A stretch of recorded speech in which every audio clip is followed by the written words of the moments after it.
Ang misteryosong bisita ni Viancy.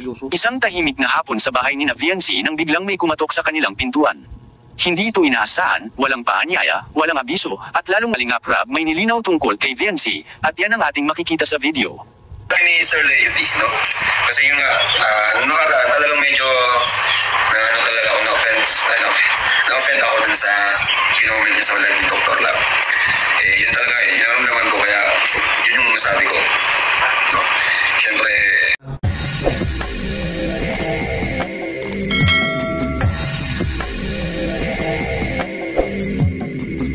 alright, what's up mga tangay? Welcome back. This is my YouTube channel, Katangay PLC. Sa mapagpalang araw mga tangay. Good morning, good afternoon, at good evening. Alright mga tangay, mag-reaction tayo for today dito sa It's Say. At hindi ka pa nakasubscribe sa ama ng Kalingap kay Kuya Bal Santos Matubang, subscribe natin, panoorin natin mga vlogs, like, share natin mga premier vlogs, update. At katida, kung hindi ka pa nakasubscribe, subscribe natin, panoorin natin mga live natin na. At kay Kalingap Rab, kung hindi ka pa nakasubscribe, subscribe natin mga vlogs Kalingap Rab sa It's Say, yung edad nyo at iba pang beneficiary nga. At kay Kalingap Ido. At hindi ka pa nakasubscribe sa aking munting YouTube channel, subscribe ko na para update ka sa mga upload reaction ko. At sa Facebook ko, Facebook Katangay PLC, FB page ko Katangay PLC 2.0, mag-follow ka na para update ka sa mga upload reaction ko din dyan, at sa mga updates mga idol, mga tangay Kalingap Ka-Business Official, Papa Addis TV, Ninong ni Kalingap Rab, mag-subscribe ka na para update ka sa mga upload charity nila, isa rin na kasi bagay charity nila. At dito nga mga katangay, mga Kalingap, mga idol, ma-reaction nga tayo dito. Sino ito ang sa thumbnail, sino ito ang special na bisita ni Viancy, at maraming handa si Viancy sa bahay nila. Tara, samahan nyo ako mga tangay at gawa natin ng reaction. Wow! Ang dami ng pagkain kina Viancy. At may special guest si Viancy. Wow, magandang araw sa inyong lahat mga Kalingap, at isang mapagpalang araw po sa inyong lahat. Sana'y hindi nyo po makalimutan na mag-like sa video na ito. At paunawa, tapusin muna ang kabuuhan ng video na ito mga Kalingap, at para malaman ang nilalaman nito. At maraming salamat po mga Kalingap sa pagpatuloy na pagsuporta, lalo na kay Kuya Bal Santos Matubang at kay Ate Ed Vlogs at Kalingap Rab. Maraming salamat po. Grabe ang daming pagkain kina Viancy. Anong meron kaya ngayon sa kanila, at may special na bisita pa si... Okay, maraming handa kay sa bahay nila Viancy, at may special guest sila. At dito natin, sino kaya ito? Tara, samahan nyo ko. Viancy. Pero bago yun ay pag-usapan muna natin ito mga Kalingap. Ang misteryosong bisita ni Viancy. Isang tahimik na hapon sa bahay ni Viancy nang biglang may kumatok sa kanilang pintuan. Hindi ito inaasahan, walang paanyaya, walang abiso, at lalong walang nakaplanong pagbisita. Lumikha ito ng kuryosidad sa buong pamilya, lalo na kay Viancy, na agad na tinanong kung sino ang dumating. Ngunit laking gulat niya nang malamang hindi pala siya ang pakay ng panauhin. Ang misteryosong bisita ay isang lalaki, marahil nasa edad 30, may bitbit na munting kahon at isang seryosong ekspresyon sa mukha. Hindi ito ang tipikal na panauhin na masigla o masayahin. Tahimik lang itong pumasok, ni hindi man lang tumingin kay Viancy. Lalong tumaas ang tensyon at umusisa sa kanyang isipan, sino siya, at bakit siya narito. Unti-unting lumitaw ang dahilan. Sa araw na iyon pala ay kaarawan ng kanyang kapatid na matagal nang hindi naaalala ng karamihan sa pamilya. Isa itong simpleng handaan, tahimik at hindi ipinag-ingay. Ngunit sa loob ng maliit na okasyong iyon, ang bisita ay naroon hindi para kay Viancy, kundi upang gunitain ang kanilang pagkakaibigan, upang magbigay galang at mag-alay ng alaala sa isang mahalagang tao sa kanyang buhay. Dito naliwanag. Ganun pala yon. So hindi para sa kanya, para gunitain. Si Viancy, na ang ilang bisita, gaano man sila kakakaiba o hindi inaasahan, ay may dalang kahulugan at kwentong mas malalim pa sa inaakala. Sa pagtatapos ng araw, hindi lamang isang okasyon ang kanilang ipinagdiwang, kundi isang yugto ng kasaysayan ng kanilang pamilya na muling nabuhay, salamat sa isang misteryosong bisita. Sa mata ng maraming taga-suporta, sina Edo at Viancy ay tila 2 taong konektado lamang sa mga pampublikong tagpo, mga video sa social media, mga palitan ng mensahe sa comment section, at mga biro sa harap ng kamera. Ngunit lingid sa kaalaman ng marami, may mas malalim pa palang ugnayan ang dalawang ito, isang bagay na hindi pinapakita sa mga mata ng publiko. Tahimik, madalas gabi, at tila walang nakakapansin, ganyan bumisita si Edo kina Viancy. Hindi ito para sa content, hindi ito para sa likes o shares. Ito ay personal. Ito ay totoo. Sa bawat pagdalaw, dala niya ang katahimikan ng gabi, ang katahimikan ng isang pagkakaibigang unti-unting gumuhugis sa isang bagay na mas makabuluhan. Hindi nila kailangang ipagsigawan sa buong mundo ang kanilang koneksyon. Sapagkat sa bawat ngiti ni Viancy kapag si Edo ay dumadalaw, at sa bawat pag-upo nila sa balkoni, tahimik na nagkukwentuhan, nariyan ang tunay na halaga ng kanilang samahan. Wala sa mga mata ng tagapanood, kundi sa mga sandaling hindi nakukunan ng kamera. Sa gitna ng mundong puno ng pagmamasid, ganun nangyari pala. Ang galing naman ito. Kwento na to. Diba? Nina Edo at Viancy ang tahimik na espasyo para sa kanilang ugnayan, isang lihim na hindi kailangang ipaliwanag, kundi damayin totoo. Sapagkat hindi lahat ng mahalaga ay kailangang ipaalam sa madla. Minsan, ang pinakamagagandang bahagi ng buhay ay yaong itinatago sa katahimikan. At sa kabilang dako naman Kalingap Rab may nilinaw tungkol kay Viancy, at yan ang ating makikita sa video. Ni Sir Leo D, no? Kasi yung nakaraan talagang medyo talaga ako na-offend ako dun sa kinomment niya sa live ni Dr. Lab. Yun talaga naramdaman ko, kaya yun yung sabi ko. No? Siyempre, tayo kung... Alright, sa mga supporters sa EDC, sa Chris, hindi ako nagkakritmanize yun. So, huli na ako reaction dito. Nagkaroon ng issue kasi. So si Kalingap Rab sa comments ng isang big sponsor na EDC. Pero na na yan siya, nakiusap na yan siya na mag-usap sa private chat. So naging na rin ang pasensya yung big sponsor na yun si Sir Leo D. Dapat ganun din si Kalingap Rab, di ba? Dapat lang yun, siyempre nag-comment daw sa live ni Dr. Lab. So doon naging na rin pasensya si Kalingap Rab at si Sir Leo D. So isang lesson learn yan na dapat yung sponsor ay mag-contact kay Kalingap Rab para hindi ma-divert, di ba? Tuloy natin.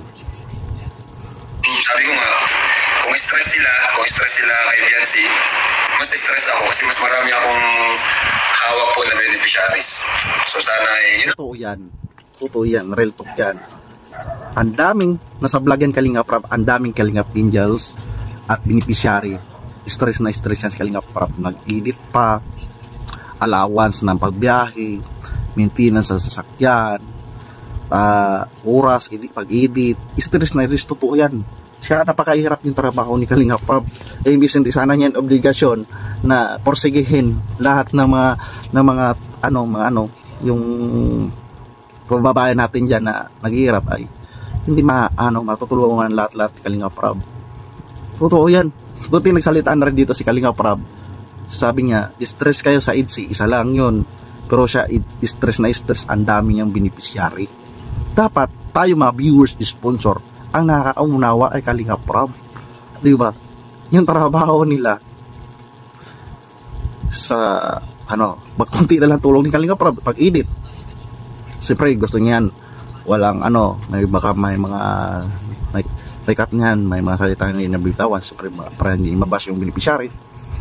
Ilang oras siya mag-edit. Pagpunta sa mga beneficiary, hindi lang sa EDC, di ba? Mag-travel pa sila, ilang oras yan, 3 hours, di ba? Kaya minsan hindi wala na rin si Kalingap Rab upload. Siyempre siguro nag-live na lang siya o tuwing linggo nag-live. So dapat maunawaan natin yun, diba? Ito buti na si Kalingap Rab para alam din natin sa lobby ni Kalingap Rab. Tao lang din si Kalingap Rab, mga Kalingap, napapagod. Oo, grabing obligasyon niya, grabing obligasyon niya na hindi niya dapat responsibilidad. Kaso yan ang tinanggap niya yan ang realidad, yung anak buhay niya rin talaga magtulong. Kompleto package na yon, di ba? Nandiyan siya nakakilala pagtulong pa charity. Pero malaking bagay sa ating mababayan dyan sa lugar ng Dait sa Kalingap Rab, may katulad niya, di ba? So tuloy natin. Pag-intindi ba? No? Pag-intindi lang. Wala namang sa akin. Pasensya na rin po kung minasabi akong gano'n, hindi ko naman po talaga yun. Pag-intindi ba? Pag-intindi. Ano ba pag-intindi natin? Intindihin natin, siyempre napapagod din sila, na-stress din sila, tapos binabas pa sila, diba? Nababas pa siya, kahit konting galaw nila, nasisilipan sila, mali man yan. Tayo nanonood lang sila, hirap na nga doon sa lugar na yon. Ang daming nating demand, kung marami tayong demand, magtulong na lang, magbigay doon, mag-sponsor, may pagtulong. O di kung wala pantulong, sabi niya nga, i-like and share, diba? Ang mga vlogs nila, yun na lang, malaking tulong na yun, sabi niya, di ba? Grabe, napaka-humble ni Kalingap Rab, kahit sa kilala na siya, good influencer, kahit na ano, humble pa rin siya, di ba? Na ano lang din talaga ng damdamin. Madala ko to. Madala na damdamin, di ba? Gusto ng damdamin. So, pare-pares lang naman po yung layunin natin na makatulong, di ba? Ang pagkakaiba lang, ako kasi marami akong tinutulungan and binabalansi ko po. Di ko kayang lahat i-boast kay Biancy. Sa ngayon kasi si Biancy is okay pa naman po. No? So, tama yun si Kalinga Prab, hindi niya ibuhos talaga ng tulong kay Biancy. Kasi sapat na, may malaking buy up and down, may mga sponsor. Wag na. Kasi mai-spoil di. Real talk lang, mai-spoil. Hindi na sila magtrabaho. No, bigyan nila ng harap, buhay tindahan. May ibang deserve na naman, di ba? Real talk lang tayo. Yun, sabi nga ni Kalinga Prab, binabalansi niya. Imbis ipo sa IDC, sa iba na naman beneficiary para matulong at magbago yung buhay. Yung Team Kalingap, dito tawag, di ba? Di ba? Mga tayo maalingap. Ayaw niya i-focus ni Kalinga Prab sa isa lang. Gusto niya lahat makaranas ng tulong ng Team Kalingap. Yan ang charity vlogger. Di ba? Hindi nagpo-focus sa isang beneficiary. Gusto niya lahat magbago yung buhay. Di ba? Tuloy natin. yung attention ko is gusto ko naman ibigay sa iba. Pero nandiyan pa rin naman yung ano natin kay Biancy. Kagaya ko ngayon, maplata naman tayo bukas kay Biancy. Diba? Eh, syempre, ano lang naman, communication lang talaga ang importante. No? Wala lang talaga sa akin nabanggit about yan. Isa yan sa mga gusto mag-sponsor. Nandiyan naman ipipid si Kalinga Prab, Facebook. Sabi niya, communicate na sponsor. Inuulit niyan, communicate. Mag-message kayo dyan, si Kalinga Prab, welcome, entertaining kayo dyan mga sponsor na gustong tumulong sa iba-ibang beneficiary niya binablog, mga idol, mga kalingap. Tuloy natin. Gusto na may itatayo, pero yun nga, di ko alam na kung ano magiging itsura, kung hanggang saan ba yan. Di ko rin nakausap about kasi pag na-vlog kasi kami kinabiyansi, ano lang din talaga eh. Mabilisan lang. So kapag gusto nyo talagang kausapin, talagang dapat ngayon, si Dr. lang po yung spokesperson. So dapat talagang kausapin ako personal. Kasi pag gandun ako, hindi naman ako magtatanong sa'yo na about. So dapat talagang sa akin. So ibig sabihin, si Dr. La spokesperson ng sponsor ng IDC. So gusto ni Kalinga Prab, kausapin siya ni Dr. Lab ng personal. Dahil si Kalinga Prab, hindi nagtatanong na kung anong plano, nag-aantay lang siya kung anong plano ng mga gustong tumulong. So, communication nga, tama, si Kalinga Prab, communication, mga idol. So, alright mga Kalinga, mga tayong idol, yan lang ang reaction ko. Pakibisita na lang yan sa live ni Kalinga para napanood yan. At like and share natin, andun ni Skip Ads. At Kuya Bal, sama ng Kalinga, subscribe natin, panoorin natin, like and share natin, andun ni Skip Ads. At kaya atin na, kung hindi pa nakasubscribe, subscribe natin, like and share natin, andun ni Skip Ads. At kaya Kalinga Pido. At kung hindi ka pa nakasubscribe, kaya Business Official Papandis TV, subscribe natin, panoorin natin mga vlogs ni Business Official isa. Kasi pag charity vlog kaya, hindi ka pa nakasubscribe sa akin munting YouTube channel, pag-subscribe ka na para update ka sa mga upload reaction ko. At hindi ka pa nakapalo sa Facebook ko, at FB page ko, Katangay PLC itong kuya raw, pagpalo ka na para update ka sa mga upload reaction ko din at sa mga updates.